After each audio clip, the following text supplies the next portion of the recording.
एक घर का आंगन सैकड़ों लोगों से भरा हुआ था और उसी आंगन के अंदर बाप और बेटा ये दोनों भी मौजूद थे। बाप की उम्र लगभग 50 साल के आसपास और बेटे की उम्र लगभग 30 साल के आसपास। बाप अपने बेटे के पैरों में पड़ा हुआ था। तभी बेटे ने अपने बाप को बहुत जोर से एक थप्पड़ मारा और थप्पड़ मारकर कहा कि मैं तुम्हें किसी भी कीमत पर माफ नहीं कर सकता।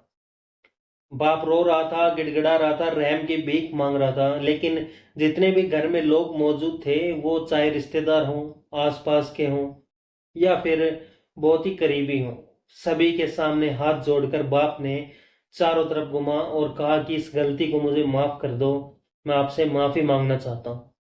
लेकिन बेटे ने न केवल थप्पड़ मारा, तभी 112 नंबर पर फोन किया और पुलिस मौके पर आती है।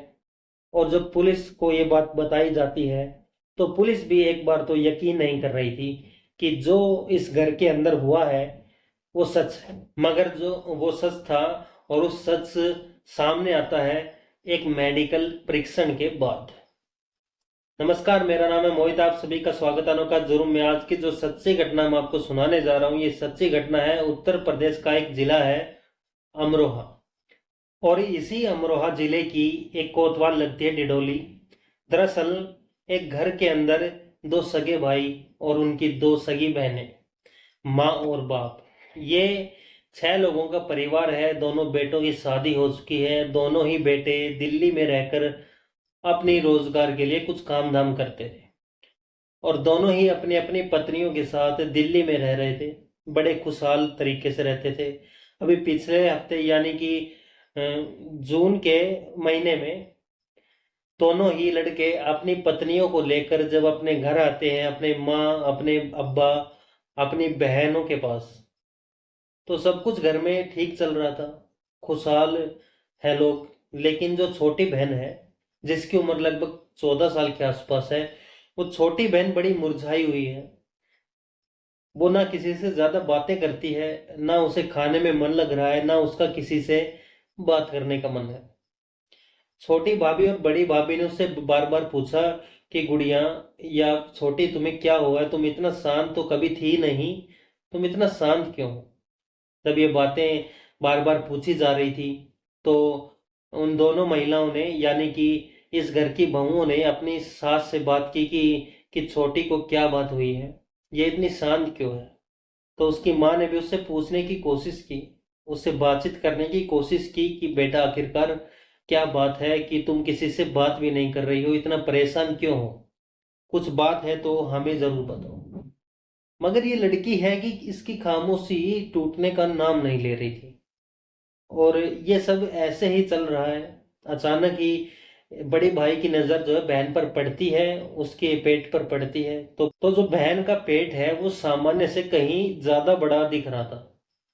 और वो ज्यादा बड़ा पेट दिख रहा था तब बड़ा बेटा जो है अपनी माँ के पास जाता है और माँ के पास जाकर बोलता है कि माँ, मुझे ऐसा लगता है कि छोटी का जो पेट है वो सामान्य से कहीं ज्यादा है।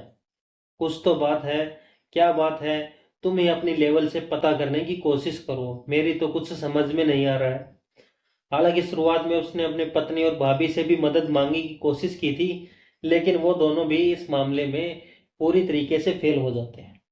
तब माँ अपनी बेटी यानी जिसकी उम्र लगभग 14 साल के आसपास है, छोटी बेटी, और बड़ी बेटी जिसकी उम्र लगभग 21 साल या 22 साल के आसपास होगी, छोटी वाली बेटी को अपने पास बुलाती है और पास बुलाने के बाद उससे अपने सीने से लगाती है, पुचकारती है, दुलारती है और उसका विश्वास जीतने की कोशिश करती है कि बेटा आखिरकार क्या बात है, क्यों इतना परेशान हो?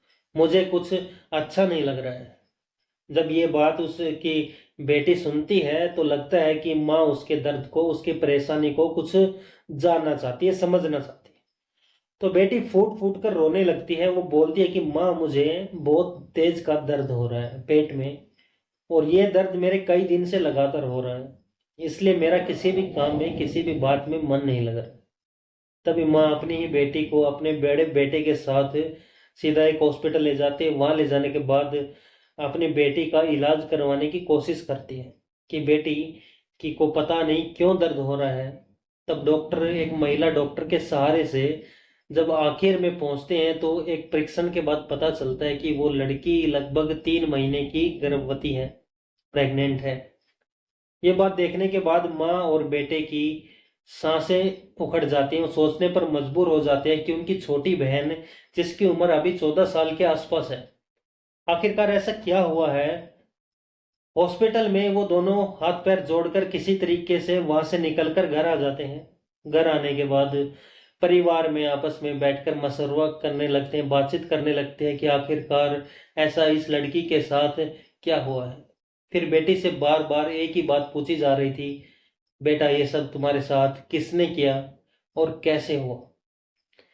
तब उस बेटी ने जब बताया, उसको सुनने के बाद घर में किसी भी व्यक्ति को यकीन नहीं हो रहा था। दरअसल वो बेटी बोलती है कि मेरे साथ मेरे अब्बू काफी समय से, लगभग 6 महीने से ज्यादा हो गए समय, कब से लेकर ऐसे ही घिनौना कृत्य कर रहे हैं। तब वो बाथरूम से नहाकर निकली थी एक दिन, तो उस दिन घर में कोई नहीं था, ना बड़ी बहन थी ना माँ थी, वो अकेली थी। पापा ने उसको, उसके पिताजी ने आपत्तिजनक स्थिति में देख लिया था और उसी दिन से उसके साथ गलत काम करने की जब कोशिश की और लड़की ने जो विरोध किया, तो अब्बू हैं जो उसके, उसने बहुत बुरी तरीके से मारा पीटा, यातनाएं दी। जब तक ये लड़की तैयार नहीं हो गई, उसके साथ गलत काम कराने के लिए राजी नहीं हो गई, तब तक वो उसके साथ ऐसे टॉर्चर करता रहा, मारपीट करता रहा, ऐसे उसको मारता पीटता था। पहला दिन था, उसके बाद उसकी शुरुआत हो जाती है। जब उसको मौका मिलता था अपनी ही बेटी के साथ, जिसको उसने गोद में पाला है, जिसको उसने लाडली कहता था, और पूरा परिवार, पूरा खानदान, आसपास के लोग, रिश्तेदार सभी कहते थे कि छोटी बेटी को कितना प्यार करते हैं, हर वक्त इसे अपने साथ लगाए रखते हैं। लोगों को नहीं पता था कि इस घर के अंदर कुछ गलत हो रहा है, इतना गलत हो रहा है कि जिसकी शायद कोई कल्पना कर सकता है। और वो व्यक्ति अपनी ही बेटी के साथ ऐसा घिनौना कृत्य लगातार करता चला जाता है। धीरे धीरे करके वक्त गुजर जाता है। लगभग 6 महीने तक जब उसको मौका मिलता था, किसी न किसी बहाने से वो अपनी बेटी के साथ बलात्कार पर बलात्कार कर रहा था। और एक दिन ऐसा भी आता है कि वो लड़की प्रेग्नेंट हो जाती है, गर्भवती हो जाती है। लगभग उसके पेट में आज भी 3 महीने का गर्भ पल रहा है। जब ये बात उसके बड़े भाई को पता चलती है, तो बड़ा भाई अपने बाप को लेकर इतना गुस्सा करता है कि घर में बहुत सारे लोग आ जाते हैं, हंगामा खड़ा होता है। घर के कुछ सदस्य ये बोल रहे थे कि घर की बात है, इसको दबाने की कोशिश करो। घर के कुछ सदस्य बोल रहे थे कि एक बेटी के साथ बहुत गलत हुआ है, ये होना नहीं चाहिए। फिर सामूहिक रूप से एक ही बात निकल कर आई, इस बात को दबाने की कोशिश की जाए। लेकिन बेटा था कि बेटे को इतना गुस्सा आता है कि अपने बाप को एक जोर का तमाचा खींच कर मारता है और तभी पुलिस को बुलाता है। पुलिस मौके पर आती है। डिडोली थाने के जो एसएचओ हैं, इंचार्ज हैं, इंस्पेक्टर हैं, सुनील कुमार मलिक, जब मौके पर पहुंचते अपनी टीम के साथ, और लड़की का एक बार फिर से मेडिकल परीक्षण करवाया जाता है, जांच पड़ताल की जाती है, तो पता चलता है कि वाकई में ही लड़की गर्भवती है। उस लड़की से पूछा जाता है तो वो लड़की, जो अभी अपने घर वालों को, अपने परिवार को और भैया को जो बातें बता चुकी थी, वही बातें सारी उसने पुलिस के सामने बताई। और फिर एक एफआईआर दर्ज की जाती है। एफआईआर दर्ज करने के बाद इस लड़की की काउंसलिंग कराई जाती है। इसके मन में एक डर था। वो लड़की बताती है कि साहब, जब भी उसके पापा घर में आते थे, यानी कि उसके अब्बू घर में आते थे, तब वो अपने ही अब्बू की आहट से कांपने लगती थी, डरने लगती थी। और उसके अब्बू किसी न किसी बहाने से छोटी बेटी से पानी मांगते थे, छोटी ही बेटी से चाय मांगते थे, छोटी ही बेटी से खाना मांगते थे। बाहर जो एक बैठक थी, कमरा था, उसी कमरे में वो कभी भी अपने पास बुला लिया करते थे और उसके प्राइवेट पार्ट पर वो इधर उधर हाथ फेरने की कोशिश किया करते थे। लड़की बोलती थी कि मुझे अपने ही बाप के अंदर से घिन आने लगी थी। लेकिन अगर ये लड़की प्रेग्नेंट ना होती, अगर गर्भवती ना होती, तो शायद ये राज कभी खुलता ही नहीं। और आखिरकार जब ये राज खुलता है तो पुलिस ने उसके बाप को गिरफ्तार कर लिया। बाप ने भी स्वीकार किया कि वो अपनी बेटी के साथ लंबे समय से ऐसा ही घिनौना कृत्य कर रहा था। सुनील कुमार इंस्पेक्टर बोलते हैं कि मुकदमा दर्ज कर लिया गया है।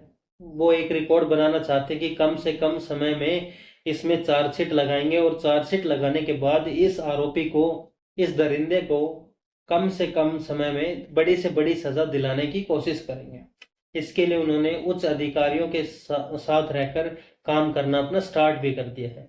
साथ ही उस लड़की की काउंसलिंग करवाई जा रही है ताकि उसके अंदर जो अपने बाप के प्रति एक डर पल रहा है वो डर भी शायद हमेशा के लिए खत्म हो जाए।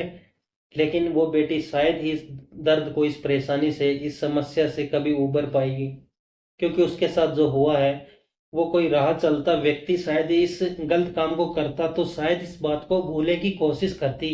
लेकिन वही बाप जिसको वो अपने जिसको बचपन से उसके साथ खेलती थी, उसके गोद में उस बाप ने उसको अपने गोद में पाला है, पोसा है, बड़े सपने देखती है, वो सारे सपने उस लड़की के चूर हो जाते हैं। फिलहाल लड़की की हालत ठीक है और इसके अलावा उस लड़की के जो प्रेगनेंसी उसको खत्म कराने के लिए, गर्भ प्राप्त कराने के लिए कोर्ट की मंजूरी लेने का प्रयास किया जा रहा है। जल्द से जल्द इसमें घर वाले और पुलिस वाले लगे हुए हैं। तो दोस्तों ये थी आज की सच्ची घटना। अब वक्त आ गया है अपने भाइयों के कमेंट पढ़ने का। सोनू मलिक जी हैं, उनका धन्यवाद कि हमारी वीडियो देखते हैं। और दूसरे हैं आनंद जी हरियाणा से, उनका भी बहुत बहुत धन्यवाद। और मनोज है और वो है उत्तर प्रदेश से, उनका भी बहुत बहुत धन्यवाद। और उम्मीद करता हूँ कि आप सब लोग खुश होंगे। दोस्तों इस घटनाक्रम को सुनाने का उद्देश्य किसी को परेशान करना नहीं है, किसी का दिल दुखाना नहीं है, बल्कि आपको जागरूक करना है, आपको सचेत करना है, आपको सतर्क करना है कि आप जहाँ भी रहें सुरक्षित रहें और सतर्क रहें। धन्यवाद।